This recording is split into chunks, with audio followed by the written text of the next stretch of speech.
বিদ্যুতের ব্যাপারে আপনি বলছিলেন, কিন্তু এখানে আমরা আজকে তথ্য উপদেষ্টা বলছে যে ২ বছরের আগে এটা নরমাল হবে না।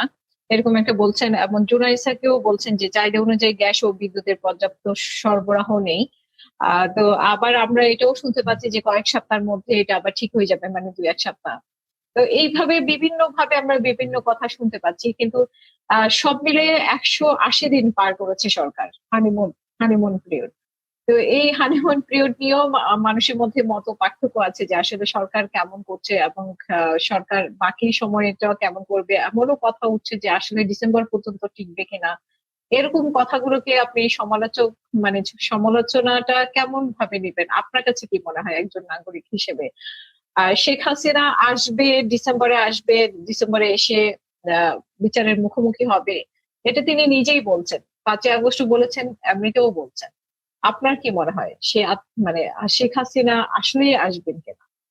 না, শেখ হাসিনা ডিসেম্বরে আসবে কেন? উনি তো এখনো আসতে পারে, কেন আসতে পারে না? এখনো উনি আসে না কেন?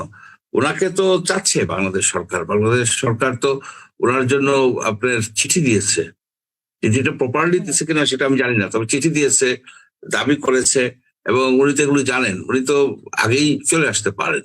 আসা উনি যদি ফেস করতে চান আহ ওনার বিরুদ্ধে যেসব অভিযোগ আছে, ওনার বিরুদ্ধে তো আহ শত শত মামলা হয়ে গেছে। সেগুলি তো উনি যদি এখানে থাকেন, তাদের ওনার অ্যাটর্নি দিয়ে উনি ফেস করতে পারেন। হুম, সেই জন্য তারিখ দেওয়াটা আমার কাছে মনে হয় এটা একটা ভাওতা। এটা আসলে একটা ভাওতা। কোনোভাবেই ওনার আসার কোনো বাস্তব কোনো অবস্থা নাই। এটা হচ্ছে বাস্তবতা। আর উনি বলছেন যে উনার যারা আছে, লোকজন আছে, এমপি টেমপি, মিনিস্টার টিনিস্টার, তারা আগেই চলে আসবেন। হুম, আপনি কি মনে করেন তারা চলে আসবে? তাদের পরিবার পরিজনও তো তাদের সাথে আছে। তাদেরকে বিদেশে বিউ হয়ে রেখে ওনার লোকজন আসবেন, তাদের তো সব তারা গ্রেপ্তার হবেন।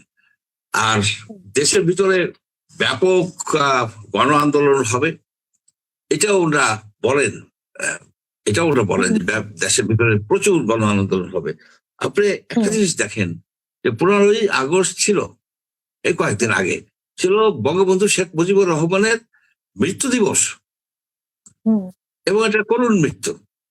এই মৃত্যু দিবসে আওয়ামী লীগের কতজন লোক বঙ্গবন্ধুর ভবন, যেটা যেটা ভেঙে ফেলা হয়েছে দুঃখজনক ভাবে, সেই বঙ্গবন্ধু ভবনে কজন ফুলের মালা নিয়ে হোক বা উপস্থিত ছিল?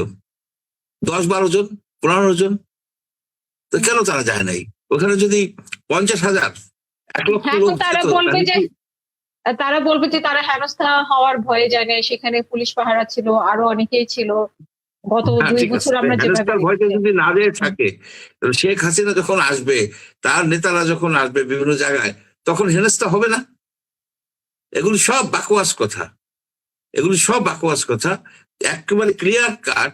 যতদিন পর্যন্ত না আওয়ামী লীগ পুনর্গঠিত হবে, যারা কোনো অপরাধ করে নাই, যাদের ক্লিন ইমেজ আছে, তাদেরকে নিয়ে আওয়ামী লীগ পুনর্গঠিত হবে, ততদিন পর্যন্ত এই আওয়ামী লীগ নেতা কর্মী বলেন সবাই এই দৌড়ের উপর থাকবে। বাংলা ভাষায় একটা কথা আছে, তাদের বিরুদ্ধে আপনার ওয়ারেন্ট আছে, মামলা আছে, অনেক কিছু আছে।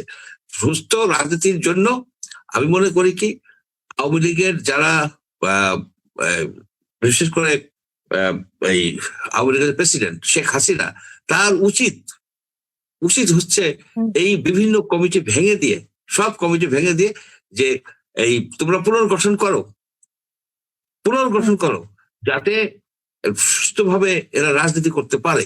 কিন্তু আপনি তো সেটা দিচ্ছেন না। উনি তো কুক্ষিগত করে রাখতেছে। উনি তো হুম, কুক্ষিগত করে রাখছে এই পার্টিকে। এই পার্টিকে কুক্ষিগত করে যদি রাখে, 2-4 বছর পরে এই পার্টি বিলীন হয়ে যাবে।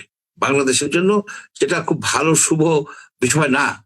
এটা যে আওয়ামী হুম, লীগের একটা বিশাল দল ছিল, এটার ঐতিহ্যবাহী দল, এইটার নেতৃত্বেই কিন্তু মুক্তিযুদ্ধ হয়েছে, অস্বীকার করার তো কোনো উপায় নাই। সেই দলটা বিলীন হয়ে যাবে, এটা বাংলাদেশের রাজনীতির জন্য শুভ কোনো ঘটনা না। যারা অপরাধ করছে তাদের তো বিচার হচ্ছে না। আপনার কয়জন লোকের হুম, বিচার হুম, হয়েছে? আপনি বলেন। হুম, হুম, যে এই যে চুরি করছে, এই যে আপনার জমি দখল করছে, ঘুষ খাইছে, মানুষজনকে গুম করছে, কয়জনের বিচার আপনার শুনতেছেন যে জজ কোর্টে বিচার হয়েছে? এই এই ফৌজদারি মামলা হয়েছে, এগুলো হচ্ছে না তো। এগুলি কি করা যায় না? এগুলো ট্রাইব্যুনাল করা যায় না? সরকার সব আছেন, বলতে পারবেন যে স্পেশাল ট্রাইব্যুনাল করে শর্ট বিচার করে এদেরকে জেল দেওয়া দরকার যারা এই অন্যায় বিচার করছে। এট দ্য সেম টাইম এটাও আমি বলি, ইউনূস সাহেবের আমলে যারা দুর্নীতি করছে, টাকা পয়সা লুটপাট করছে, তারাই বা ফিরে যাবে কেন? আপনি যদি এদেরকে না ধরতে পারেন, এদেরকে যদি না ধরেন, তাহলে বিএনপির আমলে যারা দুর্নীতি করবে তারা তো উৎসাহ পাবে। কিছু হয় না, 200-500 কোটি টাকা বানানোর পরে কিচ্ছু হয় না। ওই দুই একটা পেপারে উঠে এই যে কিছু কিছু টকশোতে টকিং হেড যারা আছে কিছু আলোচনা হয়, তাতে কি আসে যায়, ইথারে মিলিয়ে যায়। এই যে আমরা কথা বলতেছি, এই কথার কি ভ্যালু? তারা কোনো ভ্যালু দেয় না, তারা কোনোই ভ্যালু দেয় না।